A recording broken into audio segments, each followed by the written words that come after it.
चुनाव चिन्ह साइकिल पर बटन दबाएं और समाजवादी पार्टी की कैंट विधानसभा से अधिकृत प्रत्याशी पूजा यादव को भारी मतों से विजयी बनाएं। 7 मार्च को वाराणसी कैंट से कांग्रेस प्रत्याशी डॉक्टर राजेश मिश्रा को हाथ के पंजे के सामने बटन दबाकर भारी मतों से विजयी बनाएं। 7 मार्च को वाराणसी शहर दक्षिणी से कांग्रेस प्रत्याशी मुदिता कपूर को हाथ के पंजे के सामने बटन दबाकर भारी मतों से विजयी बनाएं।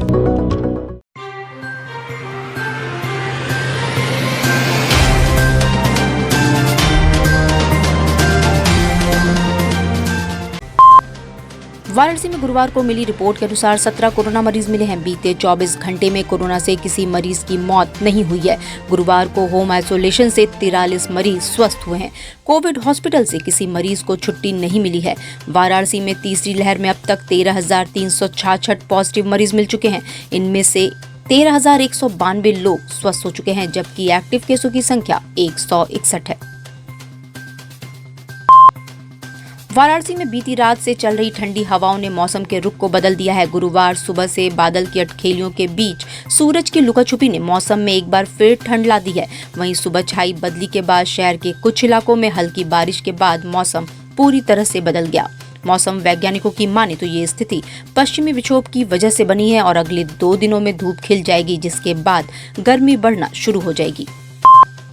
विधानसभा चुनाव की तैयारियों को जोर देने के लिए प्रधानमंत्री नरेंद्र मोदी 27 फरवरी को भाजपा के बूथ कार्यकर्ता सम्मेलन में वाराणसी आएंगे। इसकी तैयारियों के लिए भाजपा कार्यकर्ताओं ने पूरी ताकत झोंक दी है। पीएम संपूर्णानंद संस्कृत विश्वविद्यालय में जिले के 8 विधानसभा क्षेत्रों के बूथ पदाधिकारियों के संग संवाद कर उन्हें जीत का मंत्र देंगे। बता दें कि संभावित कार्यक्रम के अनुसार प्रधानमंत्री का वाराणसी दौरा 2 घंटे का होगा। वो दोपहर में बाबतपुर एयरपोर्ट पर पहुंचेंगे। यहां से सेना के हेलीकॉप्टर से पुलिस लाइन आएंगे। पुलिस लाइन से वो सड़क मार्ग से संपूर्णानंद संस्कृत विश्वविद्यालय पहुंचेंगे। विधानसभा चुनाव के अंतिम चरण में पूर्वांचल के 9 जिलों की 54 सीटों पर 7 मार्च को मतदान होगा। अंतिम चरण का मतदान होने के कारण सभी पार्टियां यहां अपनी पूरी ताकत झोंकने की तैयारी में हैं। इसी क्रम में राष्ट्रीय महासचिव और उत्तर प्रदेश प्रभारी प्रियंका गांधी वाड्रा और राहुल गांधी 3 से 5 मार्च तक काशी प्रवास कर सकते हैं। दरअसल कांग्रेस पार्टी को और मजबूत करने के उद्देश्य से राहुल गांधी और प्रियंका गांधी वाड्रा काशी प्रवास पर आ सकते हैं। ये दोनों नेता इस दौरान शहरी विधानसभा क्षेत्र में रोड शो और डोर टू डोर जनसंपर्क भी करेंगे। बता दें कि राहुल गांधी और प्रियंका गांधी वाड्रा के काशी आने से पहले इमरान प्रतापगढ़ी, भूपेश बघेल, प्रमोद तिवारी सहित अन्य वरिष्ठ नेता वाराणसी पहुंच जाएंगे। पूर्व प्रधानमंत्री अटल बिहारी वाजपेयी के सलाहकार रहे सुधींद्र कुलकर्णी गुरुवार को वाराणसी पहुंचे। इस दौरान कैंट विधानसभा प्रत्याशी डॉक्टर राजेश मिश्र के संकट मोचन स्थित केंद्रीय कार्यालय पर आयोजित पत्रकार वार्ता में उन्होंने भाजपा की नीतियों पर सवाल उठाते हुए जमकर हमला बोला। उन्होंने कहा कि वर्तमान बीजेपी अटल जी के समय की बीजेपी न होकर सिर्फ 2 लोगों की पार्टी बनकर रह गई है, जो बड़े उद्योगपतियों के लिए काम कर रही है। चुनाव चिन्ह साइकिल पर बटन दबाएं और समाजवादी पार्टी के शहर उत्तरी विधानसभा से अधिकृत प्रत्याशी अशफाक अहमद डब्ल्यू को भारी मतों से विजयी बनाएं। WWE के पूर्व रेसलर और द ग्रेट खली के नाम से मशहूर दिलीप सिंह राणा गुरुवार को वाराणसी पहुंचे। खली एयरपोर्ट से सीधे हरुआ स्थित SAS हॉस्पिटल के एक निजी कार्यक्रम में शामिल होने के लिए पहुंचे। एयरपोर्ट पर SAS हॉस्पिटल और प्रिया हॉस्पिटल के डायरेक्टर डॉक्टर यश पांडे ने खली का स्वागत किया। बता दें कि हाल ही में खली ने दिल्ली में भाजपा की सदस्यता ग्रहण की है। इस दौरान उन्होंने पीएम मोदी के कार्यों की तारीफ भी की। रेसलर खली ने अपनी प्रतिभा से देश ही नहीं वरन विदेशों में भी अपनी और देश की छवि को प्रतिबिंबित किया है। द ग्रेट खली ऐसे रेसलर हैं जो WWE में अंडरटेकर, जॉन सीना, केन जैसे कई फाइटर्स को धूल चटा चुके हैं।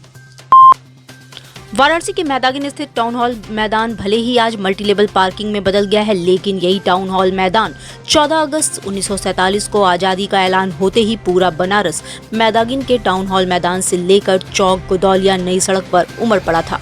पूरा बनारस सड़कों पर मौजूद सुबह होने का इंतजार कर रहा था। चारों तरफ भारत माता का जय घोष था और आजादी के मतवाले टाउन हॉल मैदान में झंडा लहरा रहे थे। इसके बाद ये मैदान चुनावी गढ़ बना और देश और प्रदेश के कई दिग्गजों ने इस मैदान में कई वर्षों तक चुनावी शंखनाद भी किए। अब यहाँ मल्टी लेवल पार्किंग और सुसज्जित ओपन जिम पार्क बन चुका है, जिसके बाद इस मैदान को जिला निर्वाचन कार्यालय ने चुनावी रैली जनसभा की लिस्ट से भी हटा दिया है। बता दें कि साल 2017 के विधानसभा चुनाव के दौरान मार्च में प्रधानमंत्री नरेंद्र मोदी ने इस मैदान में बने मंच से आखिरी चुनावी रैली को संबोधित किया था। हरीश रावत गुरुवार को वाराणसी पहुंचे, जहां बाबा विश्वनाथ का उन्होंने दर्शन पूजन किया और उत्तराखंड में पार्टी की विजयश्री का आशीर्वाद लिया। इस दौरान उन्होंने कहा कि जिस तरह इंदिरा जी ने उत्तर प्रदेश के चुनाव में गरीबी हटाओ का नारा दिया था, ऐसा ही एक नारा उनकी नतनी प्रियंका ने दिया है, लड़की हूँ लड़ सकती हूँ। ये नारा वास्तव में युगांतकारी नारा है जो युगों तक याद रखा जाएगा। इस नारे को केवल कुछ सीटों पर चुनाव लड़ने तक सीमित नहीं किया जा सकता। महिलाओं का आह्वान किया गया है, कहा गया है लड़की हूँ लड़ सकती हूँ। ये एक युगांतकारी नारा है। इस नारे को केवल कुछ सीटों पर चुनाव लड़ने तक सीमित नहीं किया जा सकता है। जिस तरीके से गरीबी हटाओ के नारे को इंदिरा जी ने उत्तर प्रदेश की धरती से दिया था और उस नारे ने गरीबी के खिलाफ एक शाश्वत जंग प्रारंभ की थी जो आज भी लड़ी जा रही है। आज भी आप देख रहे हैं कि यूपीए सरकार के क्रेडिट में बात जाती है कि उन्हें 14 करोड़ भारतवासियों को गरीबी 27 करोड़ भारतवासियों को गरीबी की रेखा से ऊपर उठा करके उनको एक अच्छा जीवन दिया।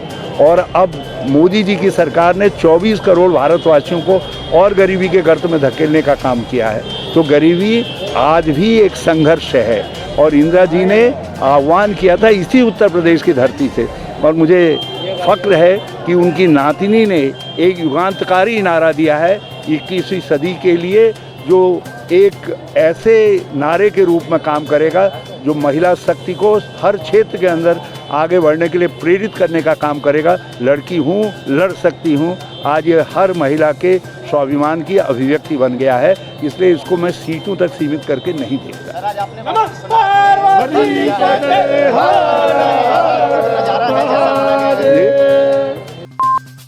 पूर्वांचल के चुनावी समर में वाराणसी की 8 विधानसभा सीटों को सबसे अहम माना जा रहा है। ऐसे में चौथे चरण का चुनाव खत्म होते ही सभी दलों ने वाराणसी में अपनी चुनावी रैलियों और रोड शो का आयोजन शुरू कर दिया है। इसकी शुरुआत गुरुवार को सेवापुरी विधानसभा के सर्वोदय इंटर कॉलेज के ग्राउंड में रक्षा मंत्री राजनाथ सिंह की रैली से हुई, जहां विपक्षियों पर तंज कसते हुए उन्होंने सभा में पार्टी के अधिकृत प्रत्याशी नील रतन पटेल नीलू के लिए वोट मांगे और कहा कि घर में लक्ष्मी जी हाथी या साइकिल पर नहीं आती बल्कि कमल के फूल पर बैठकर आती हैं। इस दौरान समाजवादी पार्टी व बसपा पर तीखा प्रहार करते हुए कहा कि हम जाति धर्म के नाम पर नहीं बांटते, क्योंकि हमें देश व समाज बनाना है। भय व भूख से जनता को निजात दिलाने वाला समाजवादी होता है। सपा सरकार के आने पर गुंडों माफियाओं का राज हो जाता है। आज योगी सरकार में गुंडे जेल में हैं। बुलडोजर से माफियाओं के गिर रहे जमीन पर गरीबों के घर बनेंगे। विधानसभा चुनाव में 7 मार्च को वाराणसी में मतदान होना है। ऐसे में यूपी कॉलेज में मतदान कर्मियों की ट्रेनिंग आज से शुरू हो गई, जो 28 फरवरी तक चलेगी। इस दौरान पोलिंग और मतदान कार्मिकों की ट्रेनिंग का निरीक्षण करने के लिए गुरुवार को जिला निर्वाचन अधिकारी कौशल राज शर्मा यूपी कॉलेज पहुंचे और आला अधिकारियों को आवश्यक दिशा निर्देश दिए। इस दौरान उन्होंने बताया कि वाराणसी के चुनाव में लगे मतदान कर्मियों की दूसरी ट्रेनिंग आज से शुरू हुई है। इसके अलावा 8 विधानसभा के चुनाव कार्य में लगे अधिकारियों कर्मचारियों की आज से बैलेट पोलिंग भी इसी परिसर में शुरू हुई है। बता दें कि ट्रेनिंग के नोडल मुख्य विकास अधिकारी अभिषेक गोयल की देखरेख में कर्मियों की ट्रेनिंग का कार्य चल रहा है। की ड्यूटी पे जाएंगे, उनकी पोलिंग भी प्रारंभ हो चुकी है। 8 विधानसभाओं की पोस्टल बैलेट के माध्यम से 8 यहाँ बूथ बनाए गए हैं, उन पे सभी पे पोलिंग जारी है। पहली शिफ्ट जिनकी छुट्टी है ट्रेनिंग की, वो लोग अब यहाँ वोट देने के लिए आए हैं। दूसरी शिफ्ट जब खत्म होगी तो शाम को 4 बजे दूसरी शिफ्ट के लोग यहाँ वोट देने के लिए आएंगे।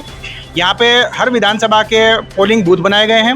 इसी के साथ उनके फार्म टेस्ट करने के लिए 8 गेजेटेड ऑफिसर 8 विधानसभाओं के लिए लगाए गए हैं।